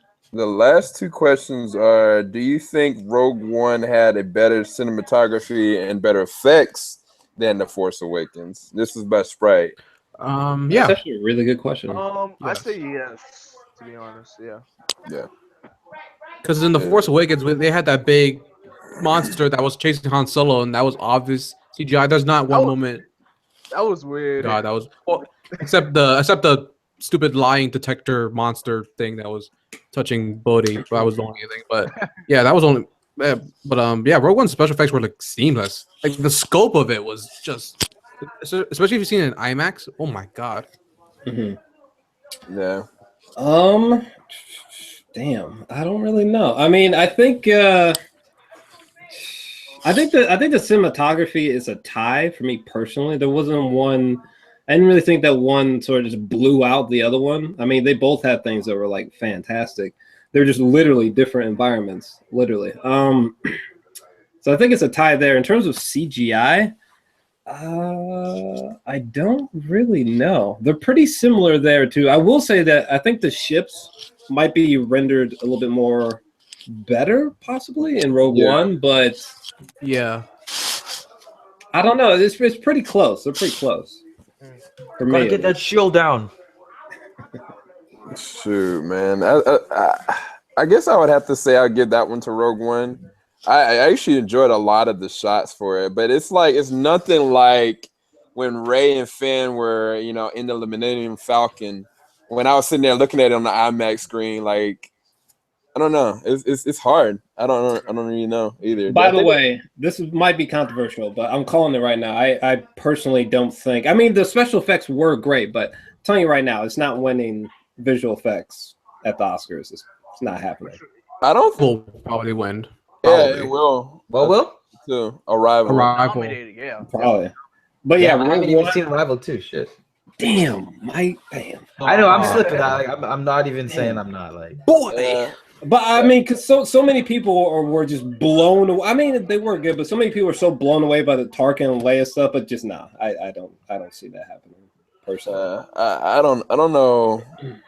I don't know. Anyway, but last question was, did you like the score? And this was by the Lowdown Show. Okay. I love my man John Williams. I remember I did a report on him. I got an A+ on that report. Jeez. But Respect Williams one time. Exactly. But even though it wasn't his music, it kind of felt, like I got the same feel to it. Because to me, like, how even though John Williams did the score for Superman, but he didn't do it for Superman 2, it kind of felt like that. Even though it wasn't his music, it kind of had that exact same feel to it. Okay. I didn't love the score at all, honestly. I love Michael Giacchino. He's an amazing composer. He did Star Trek, obviously, but I felt like but at the same time, he had like 4 weeks music. So I think like I feel like it was a little bit rushed because there was another person that was the composer, and then he left. I think it was Alexander Display, something like that. But I feel like it was a little bit rushed. I mean, like I can't tell you what was the I can't hum any of the themes. Like in The Force Awakens, I could hum Rey's theme right after I got out of the theater. Yeah, His theme right away. I can't tell you what was the theme of this movie at all. I mean, I can remember some parts with the when they all died. It's like that little violin sound in the ending. Like that's the only thing I could really remember. But and some of the music didn't work. It like when there was this one scene where Krennic is walking in and the music is like so loud. I'm like, this is not good. Like it wasn't for me personally. I didn't think it fit against anything against Michael Giacchino. I've seen worse scores, but I feel like he didn't have the time to, I guess, develop things perfectly, which is. What's the worst? No, he's still John Williams. yeah. Batman and Robin.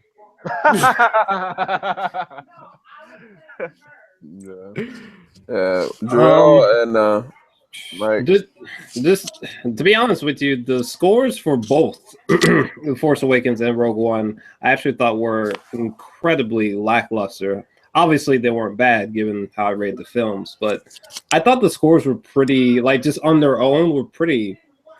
It was nothing special for me personally. I think that like gesture was like kind of how I felt about it too. Like, Yeah, like it wasn't awful. I was like there was never like a track where like after the film ended, I was like, yo, I need to go find this. That never happened. Yeah, I will say the one thing about the score, or whatever, it's maybe just going to sound in general that I really liked. I wanted more of that, loud, like in during the battle scenes and in the promos. Yo, they played that shit so much in the trailers. I was waiting for it. I'm like, yo, we hear that beat, bro. Wait, are you talking about that? Is it I was supposed to say Doomsday? It's like a doomsday sound. I don't know how to describe it. You're talking about the alarm sound system. That's all right. It's like it's some shit. Did Mike freeze again? Oh crap! Yeah, he did. Either he froze, or he was your so response, blown bro. away. He was so blown away by what I had to say. Jeez. But You said I'm the That's king crazy. of dubstep and he's the king of being frozen. How about that? Let it go. Let it go. Look, that's exactly what he looks like right now. He's singing that right now. Like, But oh, he's back. He's Are back. you back? We got him. yeah, you're back. But yeah, in summary, I mean, shit, I thought it was kind of weak. Yo, someone cut that. That's like my 2017 motto. that was awesome. That was Should have just ended it on that anyway. But no, I actually agree. I think that I didn't think the scores for either one were, to the level they needed to be. And I think honestly, if I want anything more for episode 8, I would love for the score to be amazing. Imagine if the movie is great and the score is great. Like that, I think that was the thing with The Force Awakens. Like you said, like I know Rey's theme. I know, Kylo Ren's theme. I know when Poe Dameron came out, on the water. Like I remember those, but I can't remember that from Rogue One. But then at the same time, like I've heard better from John Williams. So I'm really hoping that episode 8 has a great score. Yeah. Personally. same. I hope John watches the movies and he's like, oh shit, I should really make some like better scores, something like that makes it like feel like the actual movie. Remember, John Williams, how old is he? He's like 82 or something like that. Like the man's not gonna be around forever, man. Like he's creativity dies eventually. So He'll just make stock recordings and be like, do what you want. He's in his 90s, I'm right. we're gonna direct a Star Wars movie. That's all I ask. That's all I ask in life. Never. When is that gonna happen? He's never gonna do that. Never. He wouldn't do that to George. He wouldn't He do would that. not. Because Best Steven friend. just, John Williams is 84. He's in his like mid 80s. Jesus. 2017. Don't you dare! Don't you dare! Facts. That's a fact. Man. But anywho, I think that rounds it up, everybody. This was very productive. We went all around the world on Rogue One, you guys. So hopefully y'all did get some insight. If you haven't seen this movie yet, I apologize for all the spoils. We did identify this was a spoiler discussion. But I'll let everybody real quick talk about the channels, and then you can definitely go to the description bar below to subscribe to them. So everybody, you want to talk about the channel real quick? Yeah, so like I said, you can find me on Blackwing2040. I do voice impressions, DC versus Marvel, comic book reviews, movie reviews, and I do retro throwbacks where I talk about old school cartoons I used to love watching growing up. So it's a lot of fun. So of course, check out my channel and subscribe. Just hit that 250. Exactly, 250. Exactly, hit that 250. Oh yeah, congrats on that, man. 25K, that's awesome, bro. Well, not. Oh yeah. Well, to Michael, to be honest, Michael hit that 25. Oh, well, I was saying to him the 250, but yeah. Oh, I'm sorry, I totally lost. I mean, we did. We both did hit like a milestone. Like he hit 25K, I hit 250. Dang, I totally just blew that whole moment. I'm sorry. I'm so sorry. No worries, man. Yeah, but guys, if you guys like, what? Yeah, yo, it's FailWhale34. Links in the description down below. I do TV show reactions, trailers, movie reviews, and some other original stuff coming soon. You guys can check it out. Juski. Yeah, Jor-ELs Alexandria, pretty similar thing. Do some reactions, but it's mostly, as far as reactions and reviews go, it's albums based, TV shows, and film. And yeah, some of my own art on there as well. And yeah, it's probably gonna get weirder every day. I still remember Jor-ELs review from Age of Ultron. Dude was like, I remember that. Like what? Dancing of Hatred, probably. Oh man, my gosh. That was funny. Dude, your Assassin's Creed review was hilarious too, man. Oh, I need to check that out. Oh, don't watch. Don't waste your money. We got interesting opinions. We got one person saying it was good, and another person saying it sucked. Movie. I'm talking about what you call it. I'm talking about. It sucked. It sucked. I originally I was just gonna be like, why don't I just make the video 5 seconds? Because I mean, it's just like, why that right? Why exactly? Why waste time talking about it? Like, just don't do it. There's no point. Don't do it. So I was thinking like going on a matinee. Just why not? It's not even worth it like that. Well, I mean, I think if you're an Assassin's Creed Redbox, if you played the games, if you've actually played the games and you understand the dynamics of how the games work, you can appreciate the way that they did it. But the movie itself, from a format standpoint, I mean, I played Brotherhood a lot, but that's it. Yeah. Nah, I don't think it's gonna be your cup of tea, man. Yeah, I thought it was mad weak. Honestly, shit. I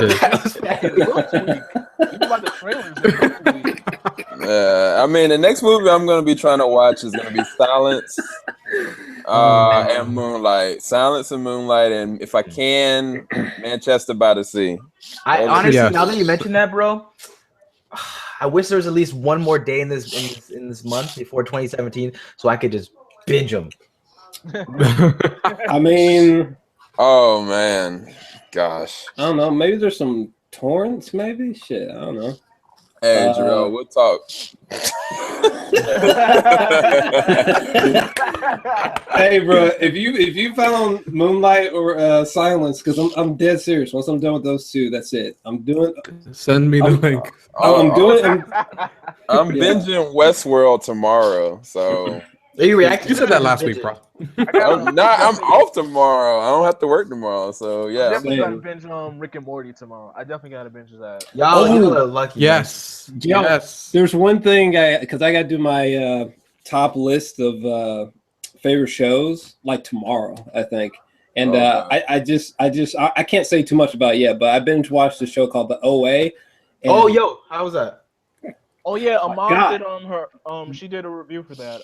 I didn't. Did she? She posted a review for that show. Man, that show literally just took my brain and just launched it somewhere. It's really? Yes. Yeah. It's on Netflix, right? Yeah. Launch it in the dumpster, launch it holy shit, this is amazing. It's on my top 5. Jeez. What? Damn. And I just watched it. Herschel's in that. No. So wait, I'm gonna ask you this, Jor-El. Is Stranger Things still in your top 5? Yeah. Okay, all right. That's all I need to know. That's all I need to know. No, Stranger Things. Come on, Stranger Things had to be in there. Come on. What about Luke Cage? That ain't there. That ain't there. He took that curve. Hell no. Nah. Oh, A lot man. of shows took the curve. A top 5. So, Oh, one. I'm gonna try to guess yours. Game of Thrones. For sure. You already know 3 of them. Like Atlanta's in there, probably, most likely. Like I No, already know not- 60. it I know might be- 68% of them. It might be the People versus OJ though. I don't know. I'm real curious what Jor-El put. We need to have like a poll so we can guess what Jor-El. Yo, what did Jor-El put in his top 5? Find out a day before. But for real, Westworld I know Westworld has to be on his top 5. It has to be. Oh yeah. I can't right? say. Yeah, we're putting him on blast. Let the That's a yes. Westworld, Game of No, Thrones, the QA, That's a yes. I could The tell. Q. Mr. Robot. The question is answered. Wait, we're still live, right? Yeah, we are. We are Now you guys definitely know still what you live. talking Oh, about after man. the show, man. That was amazing. That was amazing. The only thing I was gonna, what was I even gonna say? Oh yeah, just the OA. I've literally been obsessing over this show. I'm not even kidding. Like obsessing. It's crazy. It's recommended. I gotta give that one a shot, man. That show made me feel like I was losing my mind. So it's recommended. Man, Netflix is like destroying the game, bro. They're killing it. bro. They Like- doing it. Like they destroying it with movies and with TV shows. I ain't never seen no craziness like this. And I know They're going in, man. I'm just waiting for my pilot to get picked up. You know what I'm saying? they're Man. getting that Young Justice in season. Next Ooh. year. I know they're getting that Young Justice next year. Wait, hold on, Jor-El. Is House of Cards on your list? I can't say, man. I don't think so. I don't think it is. It was my. I think it was my favorite season so far. The fourth one. Yeah, I think that was my favorite one. So Yo, y'all far. seen 3%? No, what's that? It's a Netflix show that some people were talking about too. I tried watching the first episode. I was like bored as shit. I was like, what is going on? Or The Path. Have you seen The Path? I'm sure I couldn't get hooked on that. The Path. No. Path or Past or whatever it's called. I Or haven't called? seen that. I didn't even see that James Franco went on Hulu. Oh, I Oh, heard that. I heard that so hard. Shit was mad weak. It didn't happen. It came on at the wrong time. I was like watching way too many shows all at once. But Man, it was a hard list to make, to be honest, because there was a lot of great shows. Yeah. Y'all in the chatter, man. Y'all are some troopers, man. Because y'all are like still. Yeah, we forgot about Star Wars like 15 minutes ago. Shit. But anyway, I think. Ew, what are we talking about? Michael, really? Did you just notice that? Yeah, I was Bro, I just would have left and did it and came back. You know what I'm saying? man, I got to do more than that. I need to get off of this.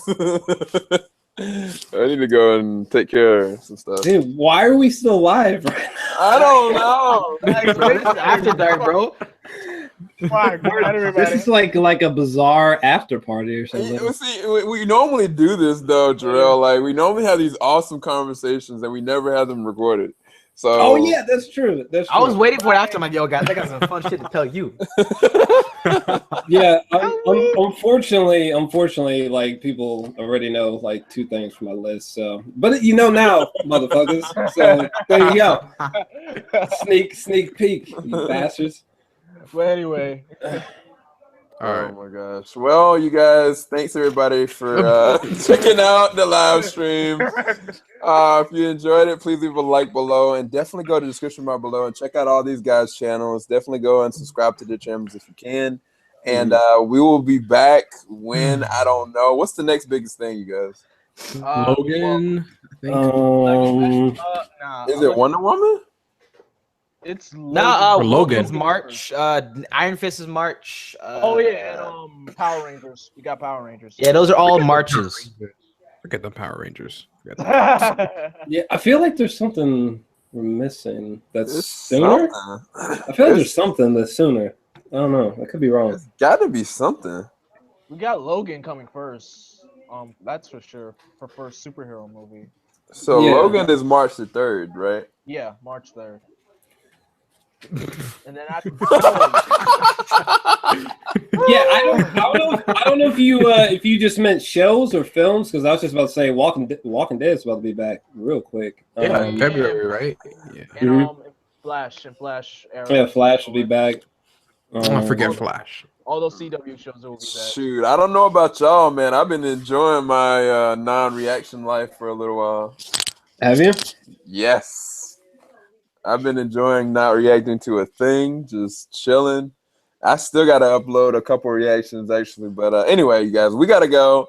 A lot of us got to go use the bathroom and whatnot. So, y'all have a great one. Keep it live. JVS, we ain't going to stop. And y'all, Merry Christmas. Happy New Year's. Peace. Bless. Everybody. Don't kill each other.